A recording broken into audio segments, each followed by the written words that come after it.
तो दोस्तों मोमिन मलिक साहब ने जो खुशखबरी दी है उसका क्या ही कहने। और इसी तरीके से राजवर्धन परमार साहब ने एक नया खुलासा कर दिया।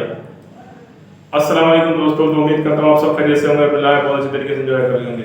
तो दोस्तों आज जो आपसे हम गुफ्तगू करने वाले वो मोमिन मलिक साहब और राजवर्धन परमार साहब उनके हवाले से गुफ्तगू होगी।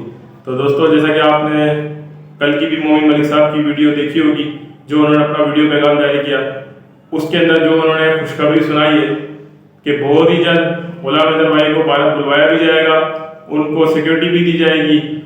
और जिस तरीके से एपी सिंह, सीमा, सचिन और ये लोग जो एक के बाद एक अपना काला चेहरा उनका सामने आया जा रहा है, उसके बारे में भी उन्होंने बताया इनको बहुत जल्द सजाएं होंगी इंशाअल्लाह। और इसी तरीके से राजवर्धन परमार साहब जो कि आज उन्होंने बयान दिया जिसमें उन्होंने ये कहा कि गुलाम हैदर भाई के बच्चे बहुत जल्द गुलाम हैदर भाई को दिए जाएंगे। उन्होंने कहा कि जो कि राजवर्धन परमार साहब ने कहा है कि वो राणा प्रताप सेना की अधिकारी हैं, उनका हिस्सा है, तो उन्होंने कहा बहुत ही जल्द गुलाम हैदर भाई को गुलाम हैदर भाई के बच्चे दिए जाएंगे। और उन्होंने साथ साथ ये भी कहा कि मैं गुलाम हैदर से कहता हूँ कि परेशान ना हो, गुलाम हैदर भाई के बच्चे बहुत जल्द गुलाम हैदर भाई को मिल जाएंगे। तो दोस्तों मैं आपको बहुत बड़ी खुशखबरी दे रहा हूँ, इंशाअल्लाह बहुत ही जल्द गुलाम हैदर भाई भारत में होंगे। जो कि मोमिन मलिक साहब यानी कि देखें ये जो खुशी थी, जो मामला थे वो पहली तारीख से उनके इल्म में थे, मगर मोमिन मलिक साहब कोई सनसनी नहीं करते, किसी किस्म की सनसनी नहीं करते, और जब ये काम पूरा मुकम्मल हो जाता है फिर वो अपडेट देते हैं। तो दोस्तों इसी तरीके से दूसरी तरफ हम देखें दोस्तों, खुसूसी तौर पर भारत के जो बहन भाई हमारे वो गुलाम हैदर भाई का शुरू से समर्थन कर रहे हैं, बहुत अच्छे तरीके से गुलाम हैदर भाई का साथ दे रहे हैं। क्योंकि तो जैसा कि दोस्तों आपके इल्म में है कि गुलाम हैदर भाई अपने बच्चों के लिए बहुत ज़्यादा परेशान है। और देखिए दोस्तों ये गुलाम हैदर भाई की जो पहली ईद थी जो कि अपने बच्चों का बगैर गुजर गई, तो दोस्तों गुलाम हैदर भाई इस वक्त बहुत इस्तराब की हालत में, बहुत परेशानी की हालत में, और एक तरफ उसके दिल में खुशी भी है कि वो बहुत जल्द अज जल्द भारत जा रहे हैं। देखिए दोस्तों ये केस इतनी आसानी से तो नहीं सुलझेगा कि 18 तारीख को केस की अगर समाप्त हो या फौरन जो है गुलाम हैदर भाई के बच्चे गुलाम हैदर भाई के हाथ में आ जाए, क्योंकि दोस्तों ये एक टिपिकल केस है। तो ऐसा होगा कि पहले गुलाम हैदर भाई को गुलाम हैदर भाई के बच्चों से मिलवाया जाएगा। और दूसरी तरफ दोस्तों जैसा कि आप देख रहे हैं कि गुलाम हैदर भाई के बच्चों के साथ एक के बाद एक जुल्म ही हो जा रहा है। जैसे कि सीमा ने खुद अपनी ऑडियोज के अंदर कहा है कि मुन्नी को मेरी ऐसे चमाट मारा कि मुन्नी के 5 जो है। तो दोस्तों सीमा ने खुद अपनी वीडियो के अंदर कहा कि मुन्नी को सचिन ने ऐसा चमाट मारा कि उसके गाल पर 5 निशान छप गए। तो दोस्तों ये देखें कैसी कमीनी औरत है जो कि अपने बच्चों को भी पिटवा रही है, अपने हवेस के खातिर उसके बच्चे भी पिट रहे हैं, उसको कोई असर नहीं हो रहा, फिर भी वो उन्हीं के गुण गा रही है। एक तरफ दोस्तों ये अपनी कभी ऑडियो, कभी वीडियो, कभी चैट खुद लीक करती है, अपने आप को सेव भी करती है, और दूसरी तरफ फिर पाकिस्तान को बुरा भला देती है। तो दोस्तों ये देखें इसी तरीके से एक जो मनोज मस्ताना जो उसका एपी सिंह का खरीदा हुआ कुत्ता है, वो किस तरीके से जो है रोजाना एक नई बात ले आता है। जिस तरीके से वो आज वीडियो बनाई उन्होंने और किस तरीके से जो है बेवकूफ लोगों को बना रहे हैं।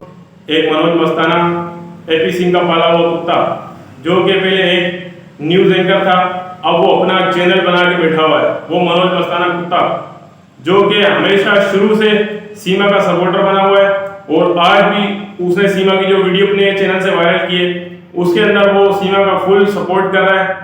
और जैसे कि गुलाम हैदर भाई और पाकिस्तानी यूट्यूबर्स का मजाक बनाया जा रहा है, खुसूसी तौर पर पाकिस्तानियों को बेवकूफ़ कहा जा रहा है। तो दोस्तों देखें मैं आप लोगों से मुखातिब हूँ, खुसूसी तौर पर जो भारत के हमारे बहन भाई हैं मैं उनसे मुखातिब हूँ। वो एक पढ़े लिखे और समझदार है दोस्तों, हक को हक जानिए और झूठ को झूठ जानिए। एपी सिंह रोजाना लोगों को बेवकूफ बना रहा है, इसी तरीके से सीमा, सचिन जो कि आज दिखाया है खिड़की क्यों खुली है, यहाँ एसी लगेगा, यहाँ फलाना होगा, यहाँ ढिमकाना होगा। तो दोस्तों देखें ये सीमा से पैसा कमा रहा है, टीआरपी कमा रहा है, बड़े बड़े लोगों को ला रहा है, ला के सीमा को पेश करता है, फिर वो सीमा से पैसा कमा कर अपनी जेब भर रहा है और चल हिस्सा लप्पू के मुंह में भी दे देता है, जो कि कहता है कि मेरा मुंह खुलेगा तो पाकिस्तान को हिला दूंगा। तू आज तक तो मुंह खोल रहा नहीं है, जिसको तू अपनी फर्जी बीवी बना के बैठा हुआ है उसको जब तू लोगों के सामने नाच करवा रहा है, जब तक तू मुंह खोल रहा नहीं है, तेरा मुंह बंद है, तू अब मुंह खोल के क्या करेगा। तो दोस्तों मोमिन मलिक साहब। देखें, मोमिन मलिक साहब एक वो शेर हैं जो धाड़ेंगे भी और मारेंगे भी।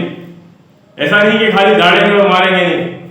मोमिन तो दोस्तों मैं आपसे ये कहना चाहता हूँ कि जिस तरीके से मोमिन मलिक साहब अपनी कोशिशों को जारी रखे हुए हैं, मैं ये कहता हूँ कि इंशाल्लाह वो दिन करीब होंगे जब आपकी और हमारी, यानी कि देखिए दोस्तों, हम गुलाम हैदर भाई के सपोर्टर हैं, गुलाम हैदर भाई के समर्थन में। और खुसूसी देखें दोस्तों, वो एक मजलूम बाप है जिसके 4 बच्चे तकरीबन 1 साल से उससे जुदा है। तो दोस्तों हम मोमिन मलिक साहब का भी तहे दिल से शुक्रिया अदा करते हैं। और इसी तरीके से राजवर्धन परमार साहब ने जो एक के बाद एक वो भी न्यू खुलासे कर रहे हैं, क्योंकि दोस्तों देखें, इन्होंने एपी सिंह कुत्ते के साथ भी कुछ वक्त गुजारा है। जो कुछ खुसूसियात एपी सिंह की ये जानते होंगे वो हम नहीं जानते होंगे और लोग नहीं जानते होंगे। और ये सीमा के घर पे भी गए और सीमा को से भी मिले और बच्चों से भी मिले, तो उन्होंने भी आज ये बताया है कि उसके बच्चों की कंडीशन समझने को अच्छी नहीं है। तो दोस्तों देखें, जैसा कि आपने देखा होगा इनकेस कि मैंने भी मुख्तलिफ वीडियो के अंदर, और तो दोस्तों जैसा कि आपने देखा होगा कि मुख्तलिफ वीडियोस के अंदर सिर्फ बच्चों को जब भी खिलाया जाता है वो ओनली आलू। मैंने आज तक 1 साल से देख रहा हूँ आलू के अलावा कोई चीज बच्चों को खिलाई ही नहीं जा रही। तो दोस्तों आप खुद देखें कि सिवाय बच्चों को आलू के सिवा कोई चीज भी बच्चों को खाने को नहीं मिल रही है, तो बच्चों की कंडीशन क्या होगी आप खुद सोचें। तो दोस्तों मैं ये मानता हूँ कि इन केस जिस तरीके का कल इसने वीडियो में दिखाया, और कल इसने 4 लाइव किए दोस्तों, कल 4 लाइव किए हैं इसने।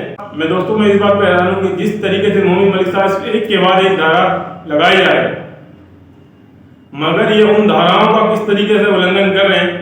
मैं तो ये समझता हूं कि इन केस कि ये ऐसा लगता है कि मोमिन मलिक साहब की जो भी धाराएं जो इन पे लगा रहे हैं, कानून की धाराएं लगा रहे हैं, ऐसा लगता है कि ये कानून को कुछ समझते ही नहीं। तो दोस्तों मैं तो ये समझता हूं कि जिस तरीके से मोमिन मलिक साहब एक के बाद एक धारा लगा रहे हैं कानून के तहत, ये लोग कानून को कुछ समझ ही नहीं रहे, क्योंकि इनकी नजर में मुझे लगता है कानून कुछ है ही नहीं, इन पे कोई टस से मस का असर नहीं हो रहा, मुझे ऐसा लगता है।